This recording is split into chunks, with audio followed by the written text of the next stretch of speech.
साथियों नमस्कार। मैं दिनेश कुमार सिंह, पूर्व मंडलायुक्त चित्रकूट धाम मंडल।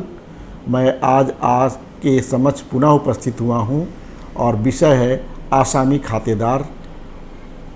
इससे पहले मैं एक वीडियो खातेदार के वर्गों पर बना चुका हूं और खातेदार के वर्ग धारा 74 जो उत्तर प्रदेश राजस्व संहिता 2006 है उसमें परिभाषित किए गए हैं।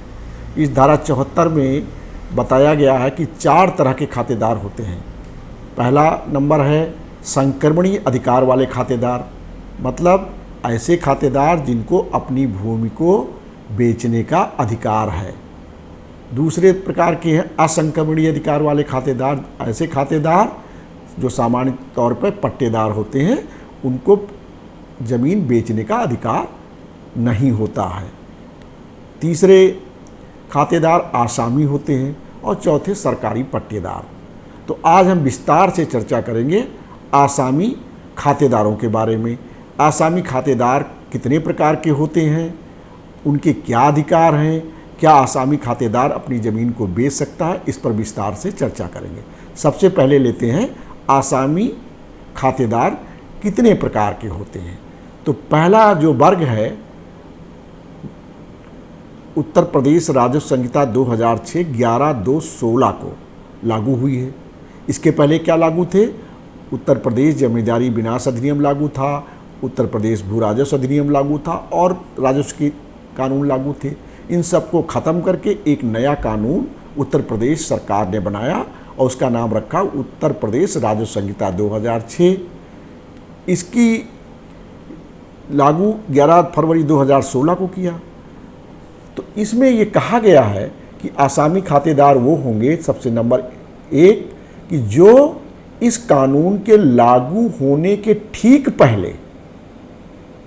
पहले जो गांव पंचायत की सरकारी ज़मीन पर काबिज और आसामी थे, कब्जेदार और आसामी थे, वह 11/2/16 के बाद भी आसामी श्रेणी 3 के बने रहेंगे, बशर्ते वह ज़मीन धारा 77 से कवर ना होती हो।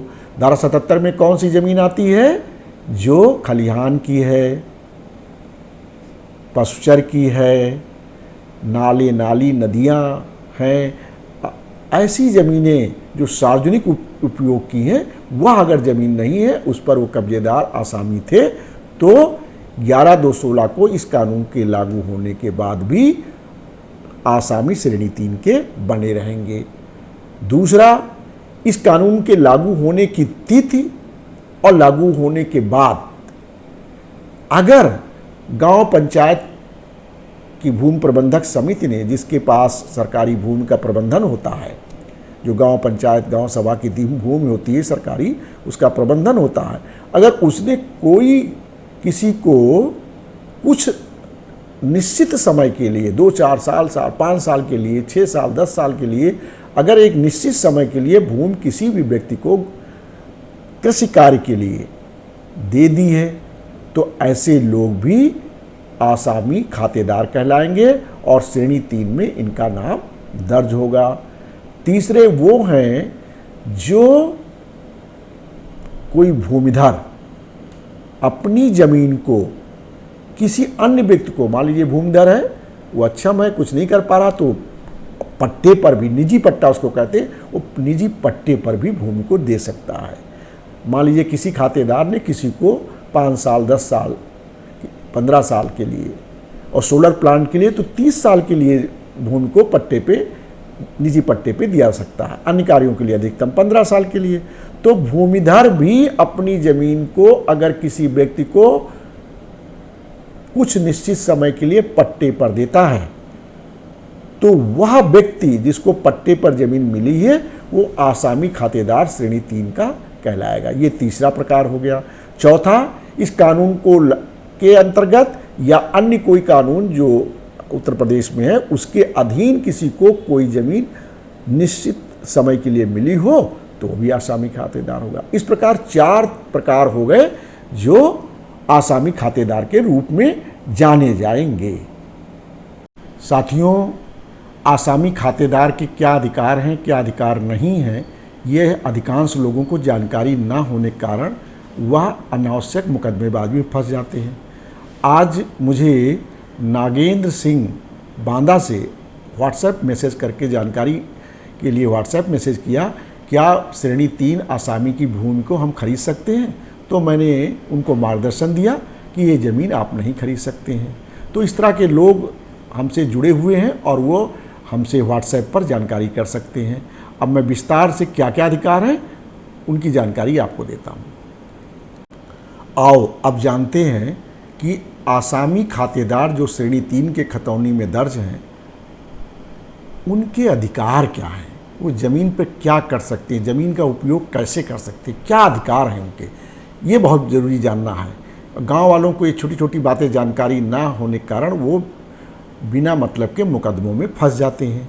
तो सबसे पहला ये है कि आसामी खातेदार जो हैं उनको पहला ये अधिकार है कि उत्तराधिकार का अधिकार, अर्थात अगर उनकी किसी कारणवश दुर्भाग्यवश मृत्यु हो जाती है तो उनके वारिसों का, जायज़ वारिसों का नाम वरासत के आधार पर उस खाते पर दर्ज हो जाएगा। तो पहला तो ये अधिकार है। दूसरा, उत्तर प्रदेश राजस्व संहिता 2006 की धारा 84 में ये व्यवस्था भी दी गई है कि जो आसामी खातेदार हैं वो उस ज़मीन पर उनका अनन्य कब्जा भी रहेगा और उस पर वो खेती का कार्य, कृषि कार्य के लिए उस ज़मीन का उपयोग करने के लिए अधिकारी होंगे। तो दो ये महत्वपूर्ण कार्य हैं। और तीसरा कार्य अधिकार ये है कि धारा 94 उत्तर प्रदेश राजस्व संहिता 2006 में यह व्यवस्था भी की गई है। जैसे भूमिधर अपनी भूमि का कुछ निश्चित समय के लिए निजी पट्टा कर सकता है, उसी प्रकार ये आसामी भी जो इनको ज़मीन मिली हुई है एक निश्चित अवधि के लिए, उस ज़मीन को भी यह किराए पर उठा सकते हैं। ये किसी व्यक्ति को निजी पट्टा कर सकते हैं। ये धारा 94 में मैं अलग से एक वीडियो बनाऊंगा डिटेल में, लेकिन मैं यहाँ ये स्पष्ट करना चाहता हूँ आसामी खातेदार को भी अधिकार प्राप्त है कि किसी अन्य व्यक्ति को भी निश्चित अवधि के लिए कृषि कार्य के लिए और सोलर प्लांट लगाने के लिए भी दे सकते हैं। कृषि कार्य के लिए अगर दे रहे हैं तो 15 साल तक की अवधि के लिए दे सकते हैं, सोलर प्लांट लगाने के लिए तो 30 साल तक की अवधि के लिए निजी पट्टा दे सकते हैं। और इस निजी पट्टा की अवधि को बढ़ाने का भी अधिकार, रिन्यू करने का भी अधिकार इनको रहेगा। तो ये तीसरी तरह का अधिकार इनको है कि उस भूमि को ये किराए पर और निजी पट्टे पर किसी अन्य व्यक्ति को, अन्य संस्था को, कंपनी को दे सकते हैं। तो ये तीसरा अधिकार है। धारा 119 में एक अधिकार इनको और दिया गया है। मान लीजिए इनको 15 साल के लिए ज़मीन आसामी के रूप में मिली हुई है, लेकिन इससे पहले ये अपनी उसको छोड़ना चाहते हैं, तो समर्पण का अधिकार उत्तर प्रदेश राजस्व संहिता की धारा 119 में व्यवस्था की गई। कोई भी आसामी खातेदार उस भूमि को समर्पित समय से पहले कर सकता है, लेकिन इसका उपयोग बहुत कम खातेदार करते हैं, लेकिन ये अधिकार है आसामी का। पांचवा अधिकार आसामी खातेदार श्रेणी 3 को यह दिया गया है कि अगर उसे कोई शर्त का उल्लंघन किया हो या कोई और बात हुई हो और उसे बेदखल कर दिया जाए नियमों के अनुसार, तब जिस तारीख को बेदखल किया गया है, अगर उस खेत में, ज़मीन में कोई फसल खड़ी है, पेड़ खड़े हैं और उस पर फल हैं, तो उसका अधिकार, फसल का और फलों का यह अधिकार उस आसामी खातेदार का रहेगा। तो ये अधिकार भी बड़ा महत्वपूर्ण है। ये अधिकार उसको धारा 132 में दिया गया है। छठा अधिकार ये है कि कोई भी आसामी है और उसकी भूमि पर कोई अन्य व्यक्ति कब्जा कर लेता है, तो धारा 134 में अधिकार दिया गया है कि वह उस व्यक्ति को बेदखल करने हेतु वाद सक्षम न्यायालय में दायर कर सकता है, उसे बेदखल कराकर क्षतिपूर्ति का भी हकदार होगा। ये छठा अधिकार है। सातवां अधिकार है कि उत्तर प्रदेश राजस्व संहिता की धारा 144 में दिया गया है। धारा 144 ये नई धारा है जो धारा 229B UPZA एक्ट की थी, जिसमें घोषणात्मक वाद दायर किया जाता था, उसके ही ये नई धारा है। उसमें भूमिधरी के लिए भी घोषणात्मक वाद दायर करने का अधिकार है। इसमें धारा 144 में आसामी को भी अधिकार दिया गया है कि वह अगर मान लीजिए किसी भूमि पर आसामी के रूप में काबिज है मान लीजिए, और उसको घोषणात्मक वाद दायर करके 15 साल के लिए ज़मीन दी गई थी, लेकिन उसके बाद भी काबिज है, उसे हटाया नहीं गया है। तो वह घोषणात्मक बायत दायर करके पूरे अधिकार संक्रमणीय भूमिधर के, असंक्रमणीय भूमिधर के वो प्राप्त करने के लिए बात दायर कर सकता है। इसके बाद अगर कोई व्यक्ति आसामी जो खातेदार है उसको गलत तरीके से बेदखल कर दिया गया है तो भी वो हकदार होगा इस बात का कि जो बची हुई अवधि है उसके आसामी की, उसकी क्षतिपूर्ति प्राप्त करें।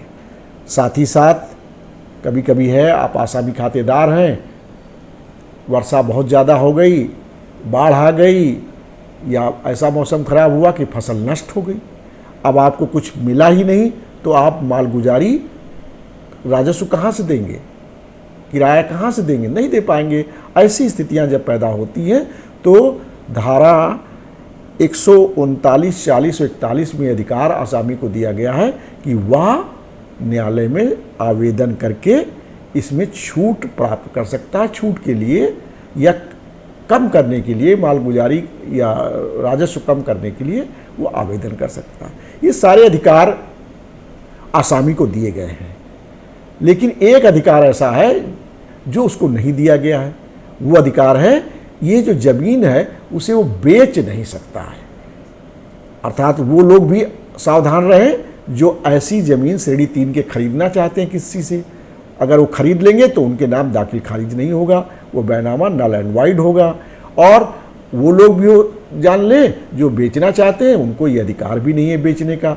तो ज़मीन की खरीद परोक्त आसामी खातेदार श्रेणी 3 के खाते की नहीं हो सकती है, ये भी स्पष्ट करना चाहें।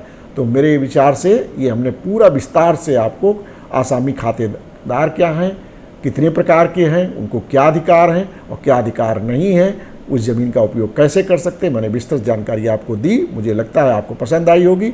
ज़रूर मेरे इस चैनल को आप सब्सक्राइब करें, फॉलो करें, जिससे कि मेरा हौसला बढ़े और मैं और अच्छे अच्छे वीडियो जो हमारे ग्रामीण क्षेत्र के लोगों को ज्ञानवर्धन कर सकें, उनके जीवन को सुलभ कर सके, आसान कर सके, मुकदमेबाजी से बचा सकें। जानकारी जब हो जाएगी तो मुकदमे कम होंगे।